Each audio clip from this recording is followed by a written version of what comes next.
This is the story of Crybaby Bridge.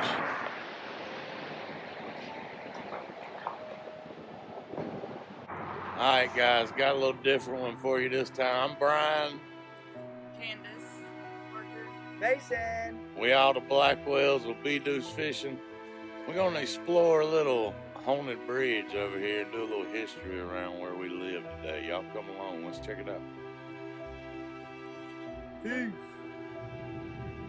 More going? Crybaby Bridge. High Shoals Road.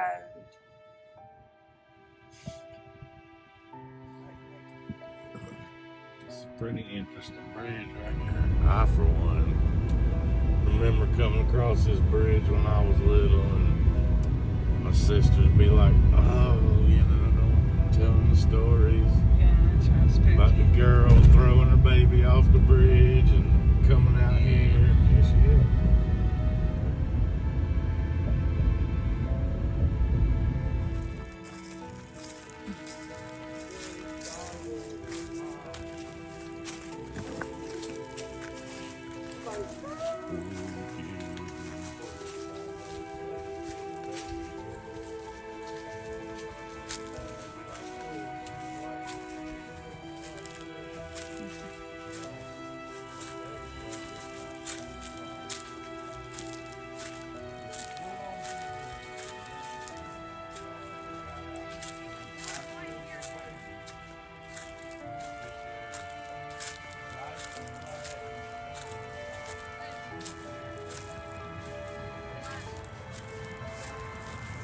Hey y'all, it's Candace and I'm going to be your narrator for today's video.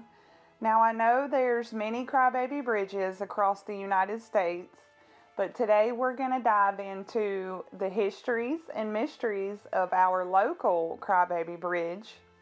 It's located in Anderson, South Carolina on High Shoals Road, and it sits atop Rocky River in the same location as the old McFalls Grist and Flour Mill, and where William Whitner put the first 5,000-pound generator that dubbed Anderson the Electric City. We grew up in Anderson, and we live about 2 miles east of the bridge, and we fish Broadway Lake often, which is just west of the bridge. And it was a triple span bridge built in Virginia in 1919 by Virginia Bridge Works. It had a swing trestle in the middle to allow for the river traffic flow. But sadly, before completion, a crewman had fell to his death, and it was just 13 days after the birth of his daughter. So we already have the unlucky number 13 there with that. And shortly after, the locals reported hearing a man crying out. Some would say that they could hear the name Maya, which is the name of the man's daughter that fell to his death. But when the bridge was completed, it was moved to Charleston on Highway 17. When it got there, the locals there reported that there was just something eerie and odd about the bridge. They said that dogs didn't really want to go on it or cross it, and noticed that birds wouldn't nest on it or even land on it. It was decommissioned in Charleston, South Carolina, and put into 3 parts. One part was shipped here to Anderson, another part in Union, and the third part we are unsure about.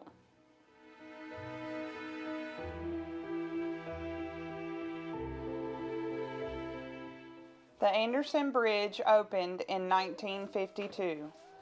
Fast forward a couple of years later, a local farm girl gave birth to an illegitimate baby, and 2 days later, on September 30th, 1954, the girl's mother passed away suddenly.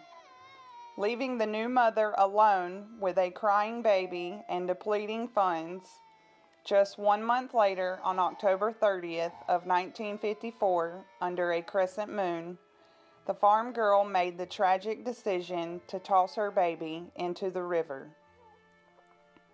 Overwhelmed with guilt and grief, she hung herself from the rafter of the tiny farm shack she had grew up in just weeks later.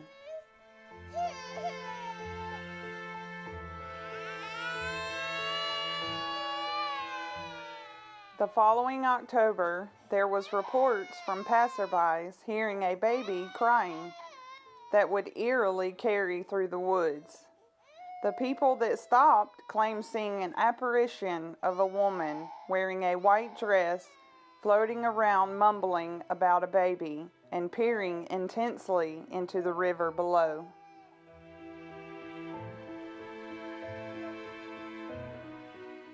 Brian has a story he always tells.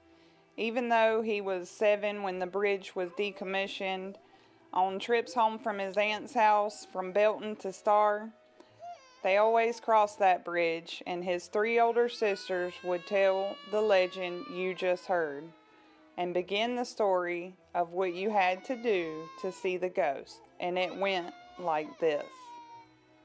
You would park your car on the bridge 2 hours after dark. Leave your keys in the car with your headlights on, get out and shut your door, and say, "You killed your baby," 3 times.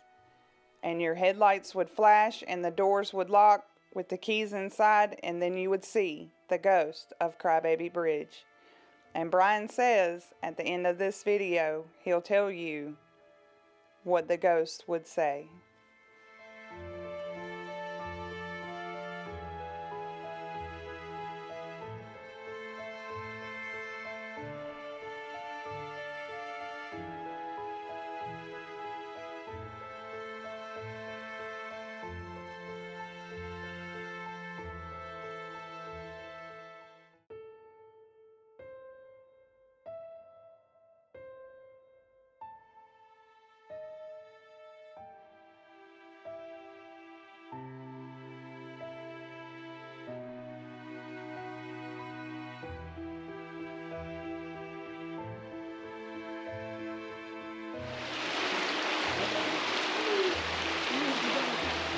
What does it say?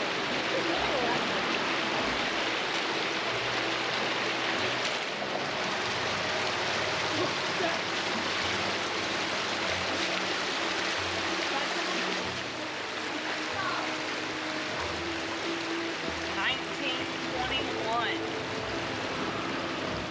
That's crazy, huh? South over here, huh?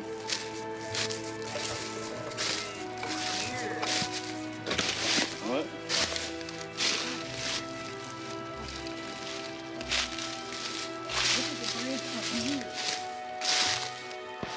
Look at the old cobblestone, probably part of that guy's mill.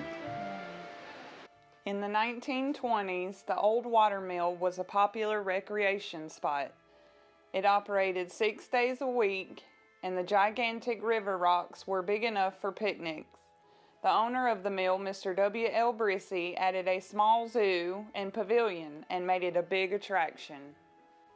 This 1825 map shows the earlier named Widow Pickens Mill, and just east at the nearest intersection is Verena's Tavern and Post Office.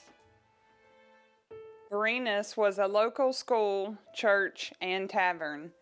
It was a social center for years, having been one of the earliest schools and churches in the section. The post office opened around 1810. It later moved to a new location in 1866, but did not close as a post office until 1901. Sadly, the tavern burned sometime in the 1980s. This photo was taken sometime in the 1940s and is in the Library of Congress. Me and my kids have explored the area before and come across ruins of what appeared to be a burnt down house, and the only thing left being the chimney stack.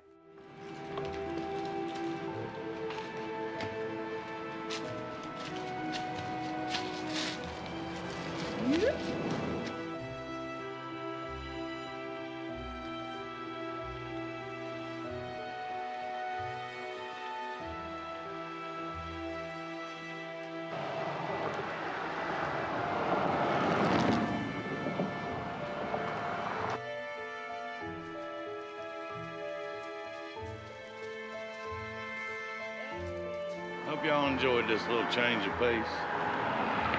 Story of Crybaby Bridge, a little bit of my childhood. I'm sure we'll be back to fishing next week. Y'all hang in there. All right, y'all, this is Blackwells. We signing out. Enjoyed giving y'all a little bit of history right here next to the house. Yep. We thought about this on the way to me and Candace fishing Broadway. Peace. Peace. Have you seen my baby?